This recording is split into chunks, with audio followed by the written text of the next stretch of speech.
start. I'm slightly disappointed we got lights. We had the most atmospheric 9:15 fringe event I've ever seen, completely in the dark. We were saying it's like one level up from Chatham House rules, where anything you say in the dark doesn't count. So now we have lights, which is great. So welcome everyone.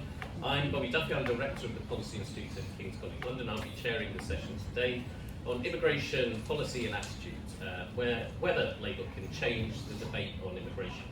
So this is a joint event between the Policy Institute, British Future and Ipsos, and brings together a truly brilliant panel to come to a view on the way forward on one of the top issues facing the country, and a view based on evidence, including where the public are. So I've been studying attitudes to immigration for 20 or more years, longer than I care to remember.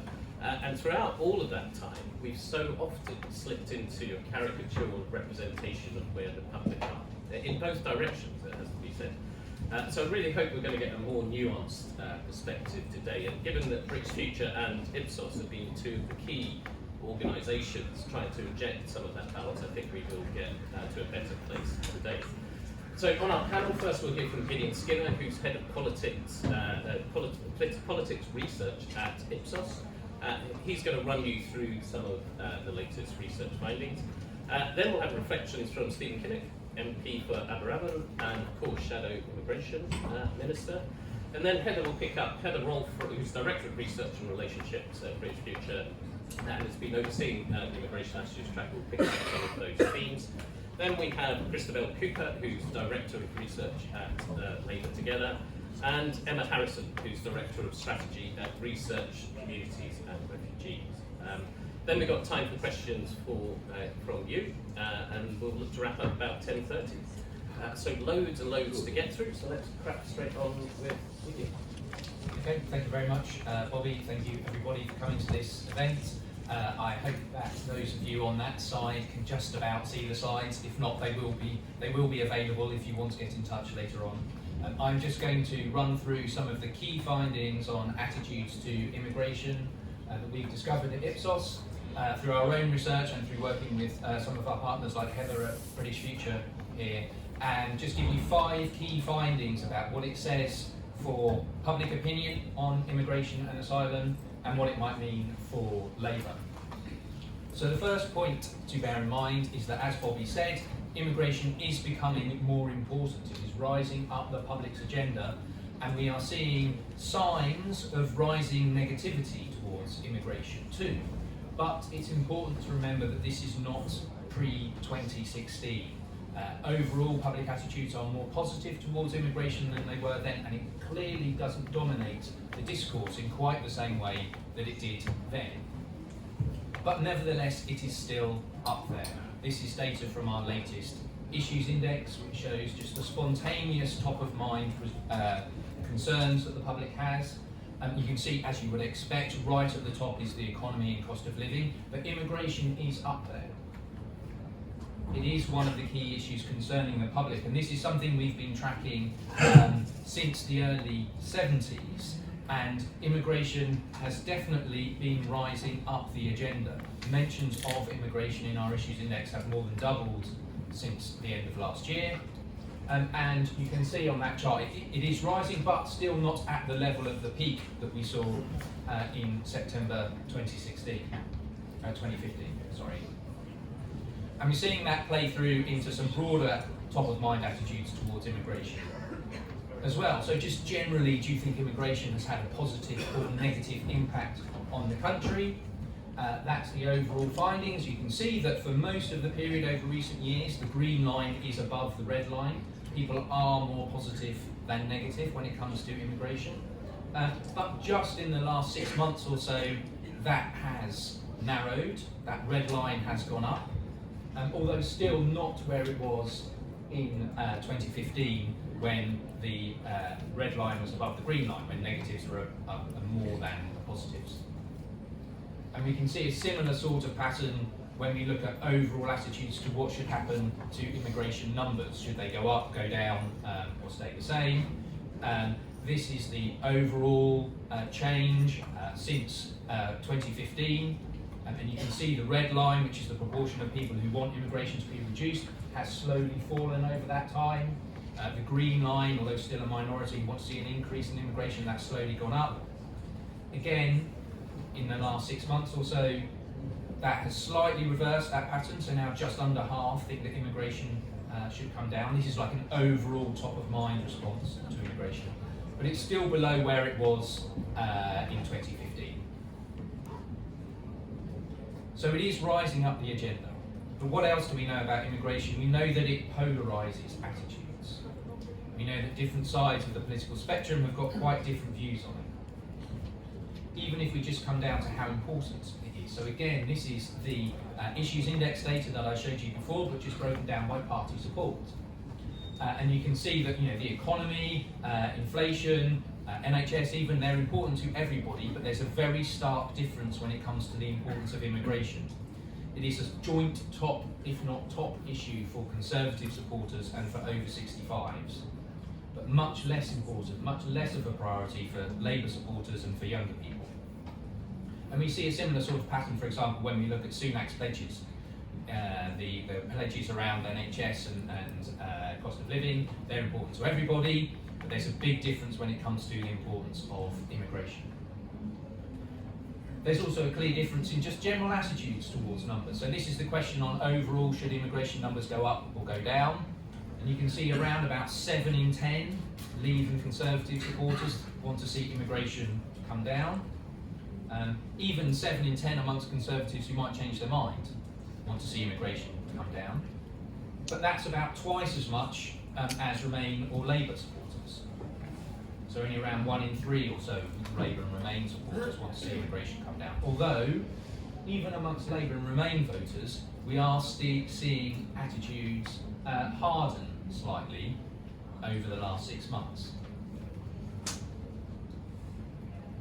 And the reasons, the drivers of some of these opinions are also quite different between Conservative and Labour supporters. So, as I'm going to come on to say, lots of people are unhappy with the way the government is handling immigration at the moment on both sides of the spectrum. But their reasons for that dissatisfaction are quite different. So if we look at the Conservative supporters who are unhappy, it's very much around not being enough to stop small boat crossings, general attitudes towards immigration being too high, asylum numbers being too high. Amongst Labour supporters who are unhappy, it's still the case that there is concern over small boat crossings. That is a joint top issue. But we see other things there as well. We see things about concern over just not treating asylum seekers well, concern over generally creating a negative and fearful attitude to migrants coming to Britain. So there are more liberal drivers amongst the Labour side as well. So this clear polarisation when it comes to attitudes to immigration. Having said that, the one thing that does generally bring people together, as on much in terms of the political scene right now, is dissatisfaction with the current Conservative government. As Bobby says, we've both been tracking immigration and attitudes to immigration for a long time. It is not unusual to see people unhappy with governments on both sides of the fence on immigration, but it is particularly high at the moment in the tracker that we run with British Future. Dissatisfaction with the government is the highest we've seen since we started in 2015, and amongst Conservative supporters as well.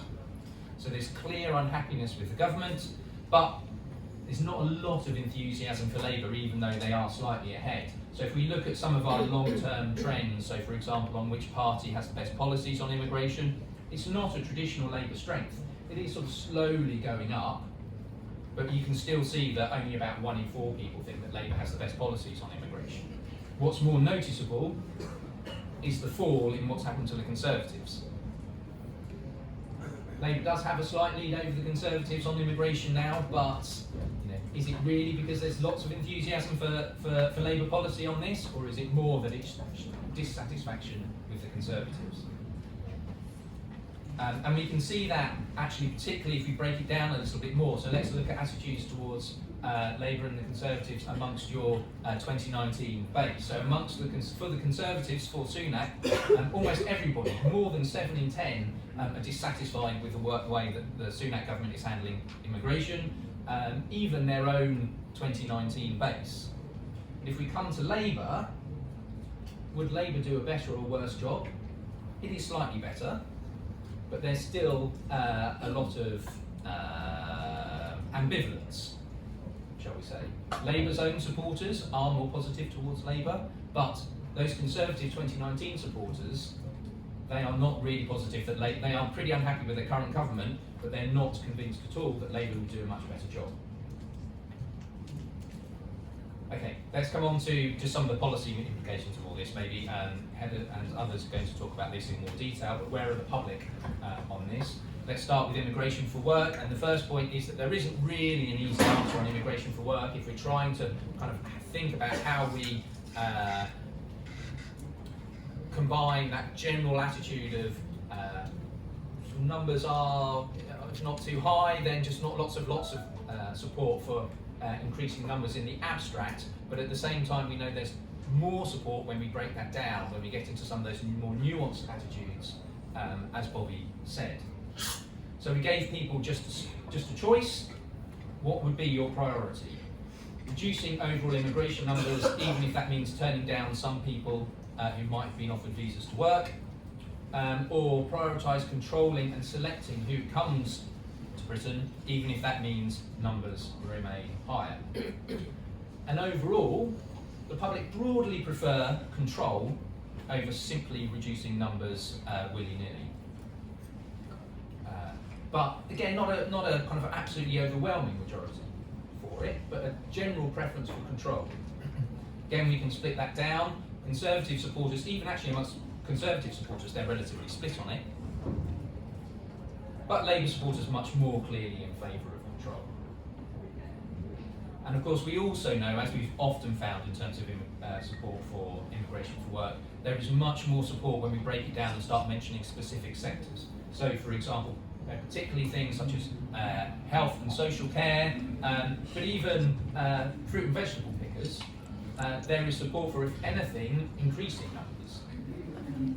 And that's true amongst Conservative supporters as well. Conservative supporters are quite happy to see some of these numbers go up, or certainly not come down. You can see the kind of the red figure there for people who want to see numbers actually reduced on some of those. It's very low, and it's low amongst Conservative supporters as well. A bit different when you get down to the bottom and you're talking about bankers, but they're about as popular as pollsters and politicians and journalists and other people in this room. So there is more support when it comes to immigration for work when we break it down a little bit more. And just lastly, what about asylum? Asylum is likely, though, to continue, perhaps more so than immigration for work, be more of a divisive topic. So where is the public on this? We know that most people have sympathy for those crossing the channel, and actually from some of our international work, don't bother trying to read it, but this is about support for the principle of asylum. All you need to see is Britain is quite high at the top there. So actually there's more support for the principle of asylum in Britain than many other countries, and if anything that seems to be going up, perhaps in response to what's happening in Ukraine, for example. But there are clear concerns about the practice of asylum. So around about half agree with the statement that most foreigners who want to come here as a refugee aren't really refugees, they're coming here for economic reasons. Around half think that refugees and asylum have made the availability of housing in their area worse, and around about half think that they've made it harder to access healthcare services as well. So we're kind of concerned about the practical impacts of asylum and refugees, particularly on public services in the UK. And again, when we gave people a choice about what the government should do with those who are entering the UK to seek asylum without prior permission, should they just deny all claims regardless, or should they consider the merits regardless of whether someone's arrived without permission? The public are basically split right down the middle, with a clear partisan difference as well. And just lastly on the Rwanda policy specifically, we asked about that. Just under half support it, so not quite a majority, but more than those who oppose it. It is much more positive amongst Conservative supporters, and even Conservative supporters who might change their mind. Labour supporters are more split, more oppose than support it, but it's not the biggest level of opposition amongst Labour supporters for it. But there are much more concerns about the practicality of it. Around about half think it's unlikely to reduce the number of asylum seekers coming to Britain, and about half think it's unlikely to provide value for money. So where does that all leave us before I move on to the rest of the panel? Firstly, immigration is clearly rising up the political agenda. It is more of a priority to potential Conservative switchers, maybe, if you think about it with the Labour hat on, but can't really be ignored. There is widespread dissatisfaction with the way the Conservatives are handling the issue. That does give Labour an opening, but there's not lots of enthusiasm for Labour on the subject either. Just perhaps lastly, particularly if we're taking a longer term view and think about how different governments have handled asylum and immigration over the years, will Labour be able to break the cycle of perhaps a lack of delivery on immigration if they are in power? We need to remember that public opinion is nuanced. That makes policy, there's no easy answer on policy. The public wants control as much as reductions, particularly on immigration for work. And similarly on asylum, you need to be able to balance compassion with concerns over the numbers of channel crossings, particularly at the moment. So that's it. Thank you very much.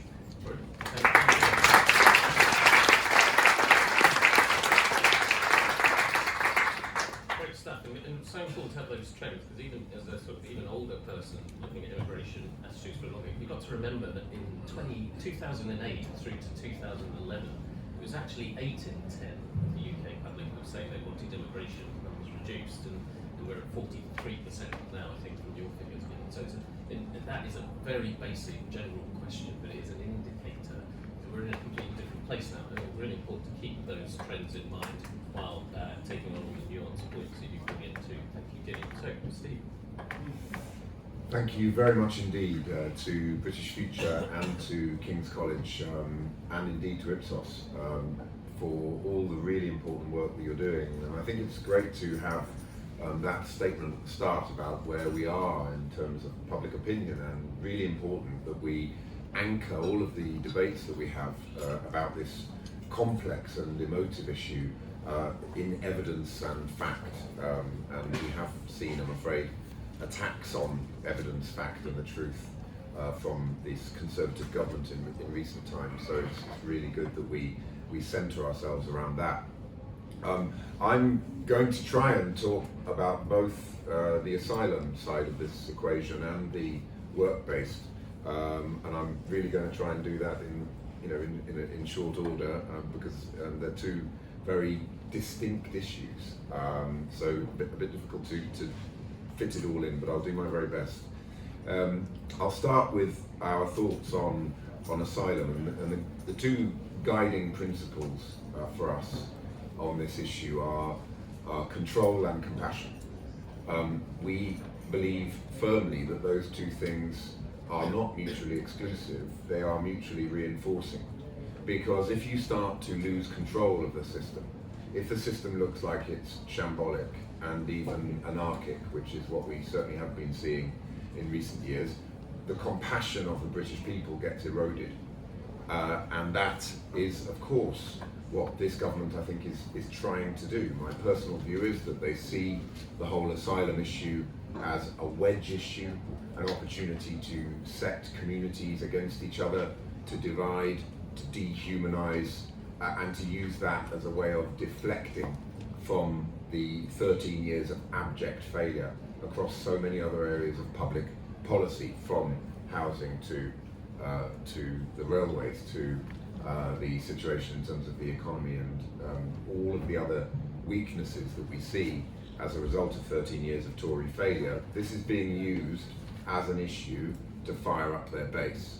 And I think the explanation for that is also quite clear, because they've been deliberately seeking to raise the salience of the issue, and as Gideon has just shown us, that strategy has actually been successful. They have succeeded in mobilising the government's communications machine in order to push this issue up the agenda, but I think that their strategy will and is backfiring in a very big way, because the more they focus public attention on this issue, the more they expose the utter incompetence and neglect and arrogance that they've shown over the last 13 years.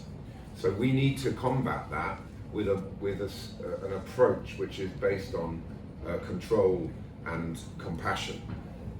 We have to, first of all, expose the failures of what the Conservatives are doing, and their two main strands of their approach have been the Rwanda policy and the Illegal Migration Act. Now, the Rwanda policy is utterly unworkable, unaffordable, and unethical. Looking at the cost of it, I mean, they've sent £140 million to the Rwandan government. It's got to be the most expensive press release in history. And they've sent more Home Secretaries to Rwanda than they have asylum seekers. So it is a complete and utter shambles. It cannot possibly work because the Rwandan government itself has said it can only process 300 to 400 people sent from the UK. Now, if you've got 40 or 50,000 people crossing the channel on small boats, people who have been prepared to risk life and limb and pay money to people smugglers and take huge numbers of risks, the chances of a sort of 0.3% chance of being sent to Rwanda, I think most of those people desperately fleeing violence and persecution will take those odds.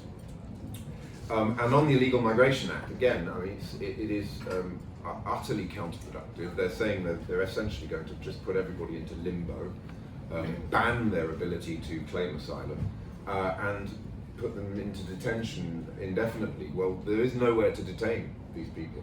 The asylum estate is full. There are people in hotels. They're talking about barges and military camps. It's utterly unworkable. But it's also the moral side of this is just something that we can't let the government get away with, and we have to continuously make the case that what they're doing on Rwanda and with this Illegal Migration Act are deeply immoral, because they are some of the most vulnerable people fleeing violence and persecution are being used as political chips in the casino of Tory policy.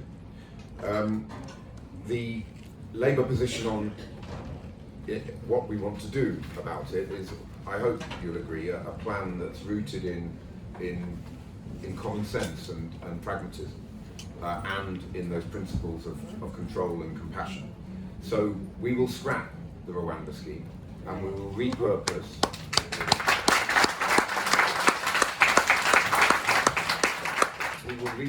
all of that wasted money into recruiting 100 new specialist officers into our National Crime Agency, who we want to work much more effectively with their counterparts across Europe. You will have seen that Keir Starmer and Yvette Cooper recently went to Europol to talk about how we can deploy some of our agents into Europol, and also how we can get a replica of the Schengen Information System too, which is such an important database in terms of sharing real-time intelligence and data in terms of the battling against the people smugglers upstream.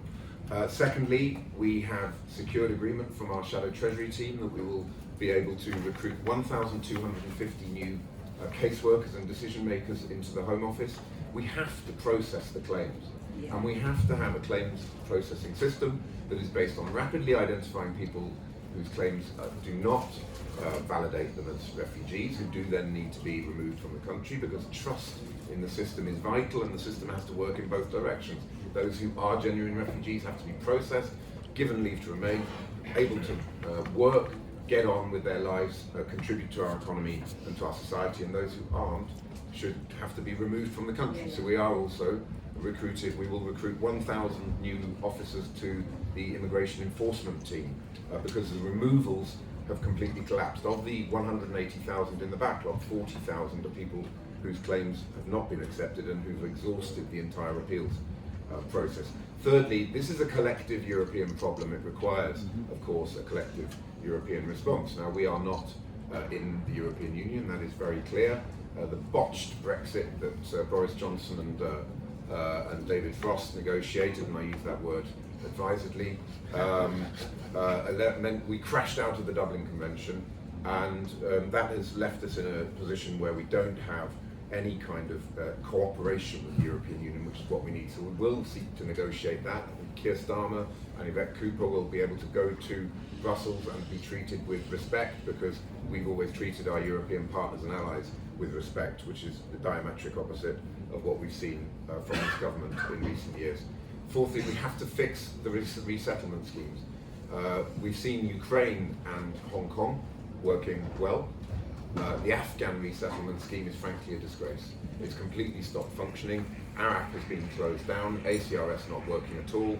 There are thousands of Afghans who risked their lives supporting British defence, diplomatic and development work in Afghanistan over the last 20 years, and they've been completely abandoned by this government. And finally, there's a big piece of this which is about addressing the issues at source. Let's not forget that the vast majority of people who are fleeing violence, war, persecution and other push factors are in neighbouring countries. So we need an overseas development aid programme which is much more focused on helping in terms of humanitarian and institutional capacity building for those countries.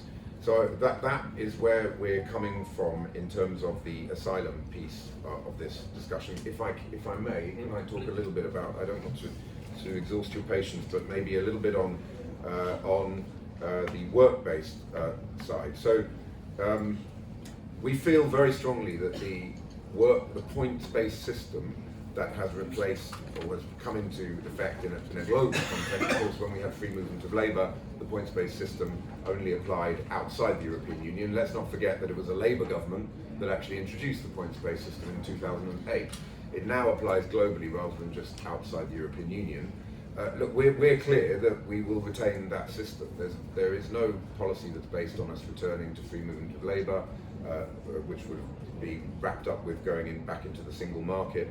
Keir Starmer and our shadow cabinet have made it clear that that's not going to happen. So we need a points-based system, but we need a points-based system that actually works and that is actually connected to the real economy. As things stand, we've got a very, very blunt instrument, which isn't actually reflecting what the objective should be of our points-based system, which is to, yes, ensure that our economy has the work-based migration that it needs to function and to thrive, but also that employers in this country should be maximising opportunities for local homegrown talent. And the second side of that equation is just not happening at all. We've got an extremely long list of shortage occupation lists. We've got this 20% discount, which allows employers to pay migrant labour 20% less than the going rate. Labour has been clear that we will scrap the 20% discount. And we want to get a much better, a more strategic approach in terms of trade unions, employers and government working with the Migration Advisory Committee and the Skills and Productivity Council so that we can set out sectoral plans which ensure that we can get that balance right between having the immigration that we need for our economy, but also maximising opportunities for the workforce. And watch this space, we are working on that and in the process of consulting with trade unions, industry and civil society to get their inputs and to come up with some further thoughts and recommendations on that.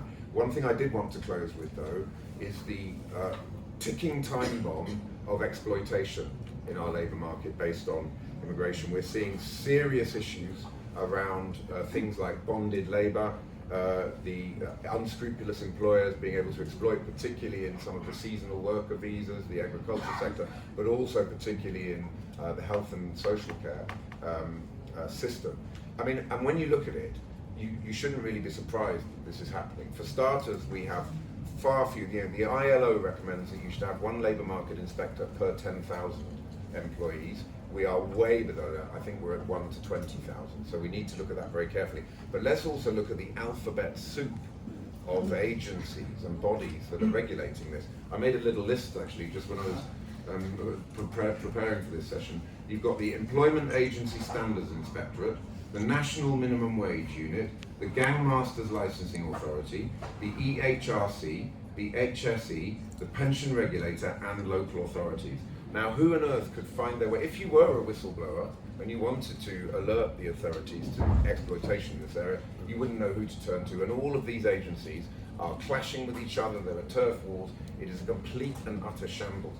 Our manifesto already is committed to having a single enforcement body. We need to bring all of this mess together, have a single labour market enforcement body that is properly resourced and empowered to go after those unscrupulous employers. And finally, I think there's a big job of work that needs to be done in the 54 countries from which employees are recruited from overseas. We should be empowering our embassies, consulates and high commissions in those countries to have dedicated officials that are actually there to keep an eye on all of the recruiters, the recruitment agencies that are working in those markets. Very, very opaque, and they are often one of the causes and facilitators of modern slavery. So there's a big piece of work we need to do. And by the way, on modern slavery, some of the measures in the Illegal Migration Act are deeply pernicious because they weaken the national referral mechanism. So there's also a big job of work to do on that when we go about essentially reversing the Illegal Migration Act, which is what we will do, I hope, as rapidly as possible if we do manage to win the next general election. So I'm sorry I've gone on for so long, but I hope that that was useful. I also have to apologise because I unfortunately have to leave. I'm extremely pleased that the Minister for Immigration of Australia is here, Mr. Andrew Giles, and Andrew and I have got to go to something else. So I hope that gives you a sense that we can, if we are fortunate enough to win the next general election, we can give our country an asylum and immigration system that we can once again be proud of. Thank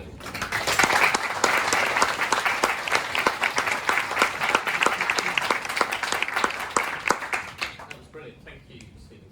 So much detail there, so much real content and plan, so thank you very much. Yeah, it's great to be here and to see so many people who work on immigration in the room who I normally only see on Twitter. So the title is How Can Labour Change Debate? And of course there isn't just one debate on immigration, there's debates on migration for work, on asylum seekers and refugees, but importantly there's also the difference between the public debate that politicians are trying to get us to have, particularly the Tory party at the moment, and the debates that people are having in their own homes, with their family, friends and workplaces, and they are much more positive, and as the immigration tracker and other research has shown. But we've seen from the slides from the latest immigration tracker, which by the way was carried out very shortly after the record net migration figures were out, and if you remember there was a massive build-up in the press, hysteria around, it's maybe going to be 1 million net migration. As it turned out, it was record levels of net migration, but for particular reasons, which I'm sure you're aware of. But anyway, that's part of the context to the record migration. To the hardening of attitudes, which is we hope that's a blip. And it's also a result of Conservative Party's promises or plans around asylum, which are so far proven obviously to be ineffective. And so that's also reflected in the very high levels of dissatisfaction that we see with the government's policies and handling of immigration that we've seen in the immigration tracker findings. So otherwise we've seen a gradual move in a positive direction, and as Gideon says, often people see this as being since the referendum, but actually it was slightly before that that attitudes changed, around 2015. So why did it happen? And I think these are important lessons for Labour about how that happened in the first place. First, it is good to talk, people often say that, and people do say that the discussions they had around Brexit and immigration have made them realise the value of immigration.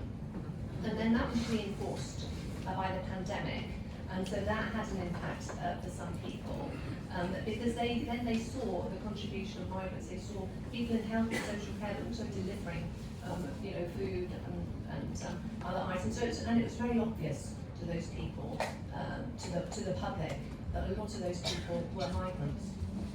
And then also there's ongoing skill shortages, particularly in social care. So we actually have something like 57% of visas are in health and social care. And but people are worried about those skill shortages, and they see the impact of those. And then there's the reassuring effect at the end of free movement. So Gideon showed the slides. People prefer a system that exerts control over one, that focuses on numbers, even if that system of control does mean more numbers. It's the principle of it. People don't like the idea that people will be coming over here. They're concerned about things that actually probably aren't even going to happen, like migrants committing crime, claiming benefits. But you hear that a lot. We heard that a lot at the time of the referendum. So there is that reassuring effect a free movement. But I think there's also something that people haven't really taken much into account, and that's greater normalisation of immigration. So we have a lot more migrants here than we did pre-2011, and we have migrants all over the country. So Polish migrants, if you look at the census, they're in every single local authority and a load of other Eastern Europeans as well, and that has had a positive impact. So I had a look at the census data and the British election survey data and compared attitudes between 2016 and 2022. This was really kind of rough analysis, but I was looking at those areas that had a big growth in Eastern European migrants, and they were the kind of centres of dispute, dissatisfaction around the time of the referendum. And you find actually in those areas that attitudes towards immigration move most. I mean, you could, in a positive direction, you could say, well, they had furthest to move, but actually they moved. And then recently we've done some focus groups on a different topic, and it's quite apparent from those focus groups that people actually see migrants as part of their communities, part of their workplaces. Adults now go to school with migrants, you know, and it's just much more normal, and that's the power of just normal social contact. And I think the other issues, the other concerns have taken over, as we've seen from Gideon's presentation, in particular the economy. There's really interesting statistic that we have at British Future from another survey. So in 2012, when we were founded, we carried out a survey that included a question: which of the following do you agree with most? One is that migrant skills and labour, I think, are beneficial for economic growth. And the other one is migrants damage the economy by taking jobs away from British workers. So 2012, the majority of people said migrants take jobs from British workers. And a quarter said they benefit the economy. Switch to 2022, when we repeated the question in our 10th birthday tracker, complete reverse. So now the majority of people think that migrants benefit the economy by bringing skills and labour, and 24% say they take jobs away from British workers, and that's not a narrative that you hear very often. I mean, I don't hear it, but maybe that's the circles I'm mixing, but you also don't see it in the press either. So I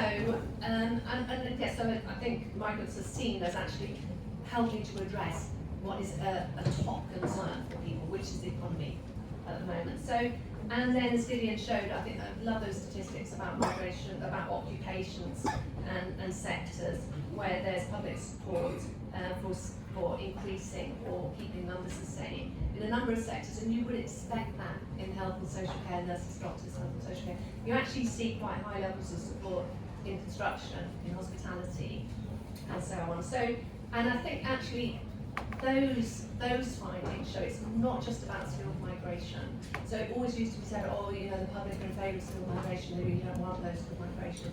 Actually, I'm not sure there ever really was that much evidence for that. There was only focus groups around that time that people said that, and people recognised the need for those skilled labour. Partly because people in focus groups have done that kind of work. They know it's hard. They don't want to pick fruit. It's unrealistic. And they know that actually it's very, very difficult to get British workers to do that really low skilled stuff. It's stuff that people want to do for a short period of time, but it's very difficult for employers to recruit. So I think in terms of the public attitude towards migration for work, it's about need, and it's also about contribution. And I think Labour needs to remember that if it's going to win the debate. And I think there's a public there that's very receptive to those arguments. You know. So on asylum and refugees, it's a lot more difficult. And the public's divided, as Gideon said, and the kind of things that they will support are different. But I think here the debate has to include, obviously, the workable solutions that Stephen mentioned, reducing small boats, opening up safe routes. And it's great to see control and compassion as Labour's policy, because that's the title of British Futures report. Just want to mention that somewhere. So it has to include a clear plan for settlement across policy areas. And so these policy areas that need addressing to help asylum seekers and refugees settle in the UK. First of all, housing. That's a real challenge that you'll all be aware of. ESOL, definitely very, very much needed for early settlement and integration. Education, children in schools need to be improved. Work, and also then community integration and political engagement.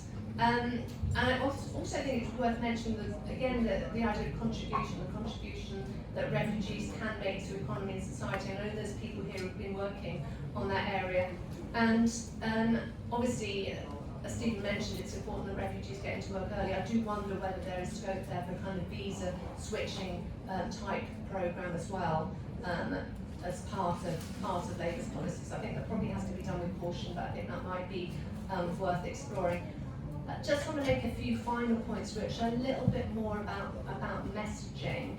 And first of all, I think that Labour should be wary of talking about immigration as being out of control.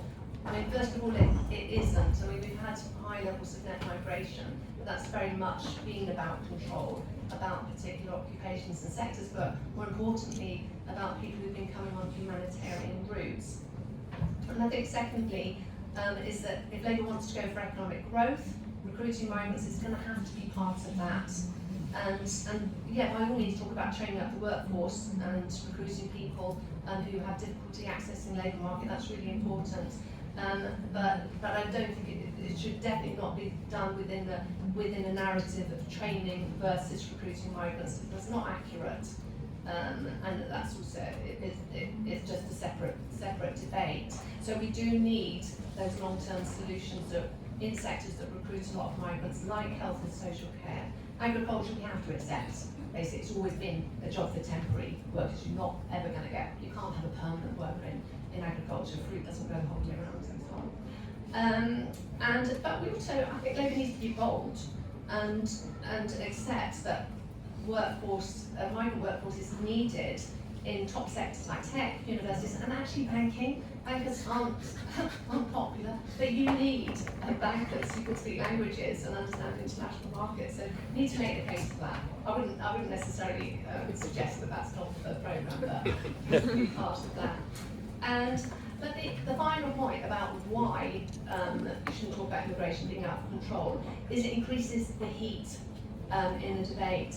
And when what has been most positive in recent years, until maybe the last year or so, is that the debate has gradually cooled, and so that people have started to see immigration as being normal, part of everyday life, and so, and I think really it's on that particular issue that Labour needs to listen to the public. Brilliant.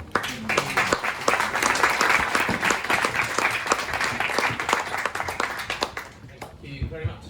Christabel, over to you. Thank you very much, and delighted to be here, at least briefly, in such august company. So the organisation I work for is Labour Together. It's a political think tank dedicated to getting Labour elected. So I am going to talk a bit about this issue in relation to Labour's electoral prospects. The problem for Labour in talking about immigration is that the voter coalition that we need to win the next election has very divergent views on immigration, and I think that was very much suggested by the slides that we've seen. So if you've got three broad groups, you've got people on the liberal left who are generally pro-immigration, want to increase numbers. You've got people, sort of classic so-called red wall voter, socially conservative, economically left-wing, who is fairly hostile to migration. And then you've got a bunch of people in the middle who can see some upside to migration, but also have concerns about potential downsides. And Labour's trying to hold all of that together. The nadir, from my mind, of Labour trying to talk about immigration was the infamous control immigration mug, which managed to piss off the party's Liberal supporters and without convincing, I don't think, a single one of the people who were sceptical of migration that Labour actually intended to do anything about it. And so I think Labour often finds it just easier to just not talk about the subject at all. But also, as we've heard, the debate is changing around Labour. So as we've seen, overall views are becoming more liberal, but in the short term, the salience and negativity around immigration has increased. And if we needed proof that the debate on immigration can be changed, then unfortunately the Tory government's campaign to create a sense of crisis around small boats has shown that, at least in the short term, that is possible. But politically, that has backfired on the Tories. Immigration has traditionally been for the Tories, much like the NHS has been for Labour, an issue on which they own and are always ahead. So for Labour to be, however small a margin, ahead on this issue is quite something. I don't know, I refer to the pollsters, has Labour ever been ahead on? I think it has, But a long, oh yeah, I presume a pretty long, pretty. in the 90s. Yeah, but yeah, it's certainly not for decades and decades, and it's a pretty rare occurrence. The reason for the Tories' poor numbers on immigration is they're getting it from both sides. On the one hand, Liberals hate their policies because they think they're inhumane, which won't be helpful to them in the kind of blue wall seats where they're facing sort of well-off graduate people who might want to vote Lib Dem. But I think that's actually the lesser of their problems, and hence they've kind of gone the other way. The big problem is their core vote, which is immigration sceptic and actually thinks their policies are too soft. And they believe rightly that basically they just haven't been effective in bringing immigration numbers in. There's actually some data which intriguingly suggests that talking to Tory voters about immigration actually makes them less likely to vote Tory. So they tend to move to reform. Whether that will actually happen in a general election, there's no sign of reform turning up to any election where people actually have to put an X against them on a ballot paper. But I think it may encourage people simply not to turn out to vote, just because they're that angry about how the Tories have handled immigration. So I think this does offer Labour a real opportunity to enter this debate. But what form should that take? There's also some intriguing analysis by Professor Rob Ford of Manchester University, who suggested in a recent Substack post that shifting fundamental attitudes to immigration might be possible. So he compared attitudes in Scotland and in England, and even sort of accounting for demographics, etc., those attitudes are more positive in Scotland. And he concludes that the fact that the Scottish press are less hostile to immigration, and plus the SNP, which for many years, though hopefully not much longer, the dominant force in Scottish politics, has been pro-immigration. But obviously altering public opinion in this way is a pretty long-term project that would require the English newspapers to play ball, which again I think is they're extremely unlikely to do, and Labour is going to need to win an election within the next year. So Labour remains stuck with a problem that many of the Conservative to Labour switchers it needs to hold on to are migration sceptic. Though worth bearing in mind that those people who are switching tend to be more economically insecure than the core Tory vote, and therefore are more likely to prioritise things like cost of living. They think immigration is important, but it's just that often they will put cost of living and the economy above immigration as their absolute number one concern. So where Labour has entered the debate so far, it is mostly attacking the Tories on the grounds of competence. So the huge cost of hotel bills for asylum seekers really is a huge issue, and focus groups that we've done around the country, I mean, we were talking about something completely different, and spontaneously people will bring up the huge cost. I mean, it's something like £2-3 billion a year now that we are spending on hotels for asylum seekers. Which, and that alone just unites Labour's voter coalition, because people on the Liberal left see that amount of money and think, oh my God, why don't we spend that on public services? You're more immigration sceptic. Voters are just outraged that asylum that is costing the taxpayer that amount of money. So we've heard from Stephen, and his plan is sensible, it's pragmatic, but the lack of enthusiasm for Labour's policies overall, I think, is fairly rooted in the fact that a lot of people just haven't heard about them. The fact that hardline Tory policies have just failed to actually deal with the problem, according to their own voters, I think does give us an opportunity to change that debate from one where migration sceptics and balancers see hardline measures as actually they're inclined to see hardline measures as the only way to control immigration. So hence you've got that majority support for Rwanda. But they don't believe it's going to work. And there's an opportunity to offer them an alternative to that actually might work. So that immigration needs to be controlled rather than having the absolute chaos that we're seeing at the moment with small boats. That does need to be at the heart of Labour's policy. But achieving control and lessening the cost of the current immigration and dealing with the potential negative effects of migration on the economy can be achieved through a more compassionate, through a more pragmatic, through a much more sensible policy than the hardline one that the Tories have advocated. And I do think that on those terms, Labour can change the debate around immigration. Thank you.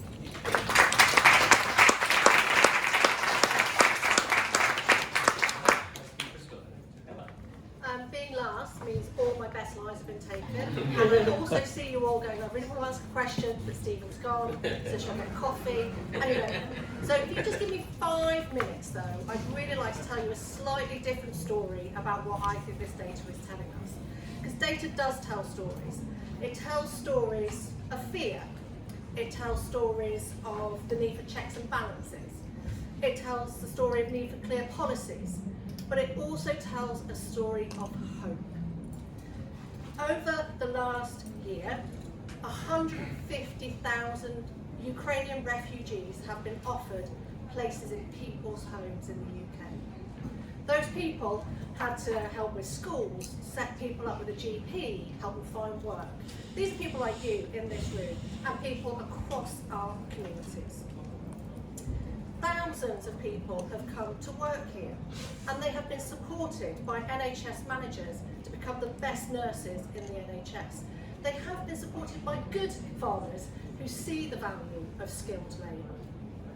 This year we celebrated the 1,000th refugee welcomed through community sponsorship, the greatest idea you've never heard of, where people come together as communities and plan the arrival of people who are waiting in refugee camps across the world to get sanctuary here.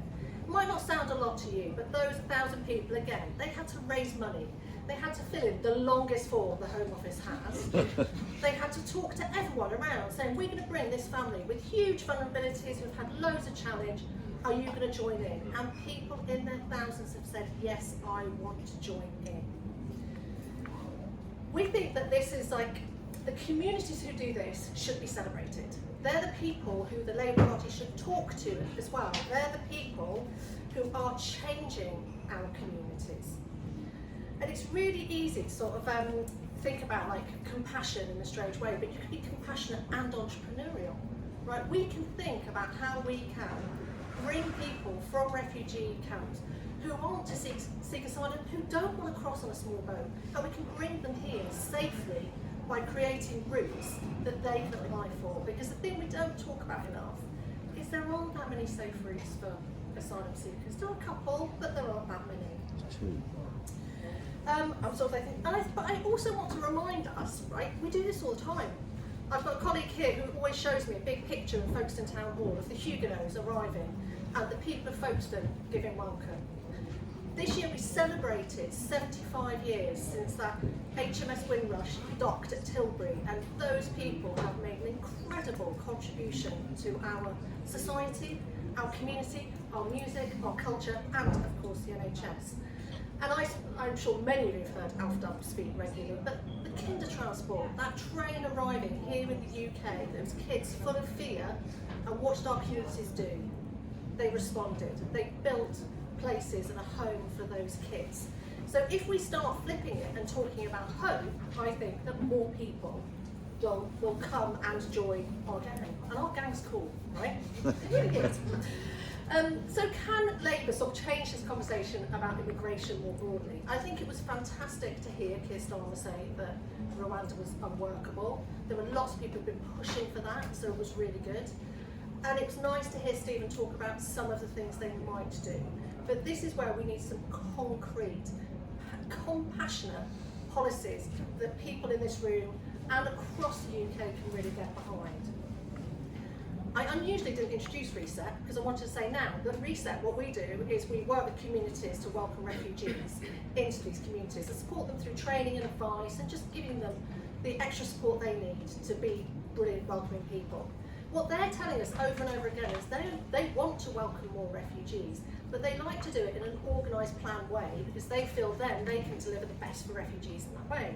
So what I wanted Stephen to say is we are going to welcome 20,000 refugees through a global resettlement programme, and that would be linked to community efforts to make sure that people are trained, they do get the ESOL, they have got a house to live in. So that's what I'd really like to have heard him say. I also would really like to have heard a bit more about things like displaced talent visas, whereby refugees who've got amazing skills and want to work and want to build their life in a new country are brought over. There is a scheme. Most people don't know about it, and it's quite hard to apply. So I would like to see more of that entrepreneurial idea of how we can build that community of refugees here in the UK. And just lastly, I'd say just about Canada, right? So often we look at Canada in this amazing way of this big, vast country and beautiful countryside, blah, blah, blah. That's how I look at it anyway. But they have this amazing social capital for immigration. They know they need people. All the data we've heard today says we need people. So we should be working on building that social capital that says it's not a problem, it's actually great, come here, come and help us build a brighter future. I mean, I think what's the slogan, we want our future back? But let's help migrants build that future for us. You know, there was so much more I wanted to say, but I know that people want to have questions, but thank you. And if you haven't ever looked at it, look at community sponsorship and look at resettlement, because that is a good solution for us.